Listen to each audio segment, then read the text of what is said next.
જૂનાગઢ સ્વામિનારાયણ મંદિરના મહંત જે.કે. સ્વામી સામે વધુ એક છેતરપિંડીનો ગુનો દાખલ થયો છે। ભાજપના કોર્પોરેટર હિમાંશુ રાहुलજી જે.કે. સ્વામીની છેતરપિંડીનો ભોગ બન્યા છે।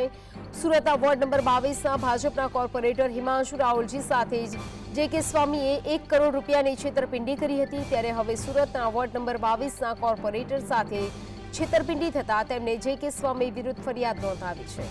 ભાજપના કોર્પોરેટર હિમાંશુ રાहुलજીએ જે.કે. સ્વામી અને તેની ટોળકી સામે છેતરપિંડીની ફરિયાદ નોંધાવી છે। રીઝા ગામે સ્વામિનારાયણ મંદિર અને ગુરુકુળના પ્રોજેક્ટના નામે છેતરપિંડી કરી હોવાનું સામે આવ્યું છે। રીઝા ગામે સ્વામિનારાયણ મંદિર અને ગુરુકુળના પ્રોજેક્ટ બનાવવા માટે 700 વીઘા જમીન ખરીદવાના નામે 1 કરોડ પડાવ્યા હતા। ત્યારે ભાજપના કોર્પોરેટર હિમાંશુ રાहुलજીએ આખરે સ્વામી અને તેની ટોળકી સહિત 8 વિરુદ્ધ સુરત ક્રાઇમ બ્રાન્ચમાં ફરિયાદ નોંધાવી છે।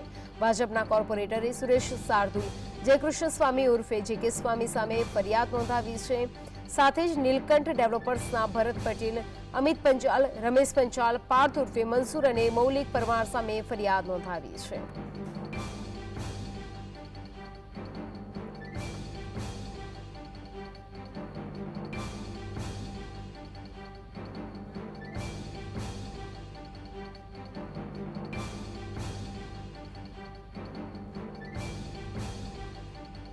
રીંજા ગામે ગુરુકુળ બનાવવાનું હોય એમ કરીને સ્વામિનારાયણ સંપ્રદાયના જે.કે. સ્વામી સંતે મારી સાથે છેતરપિંડી કરી છે।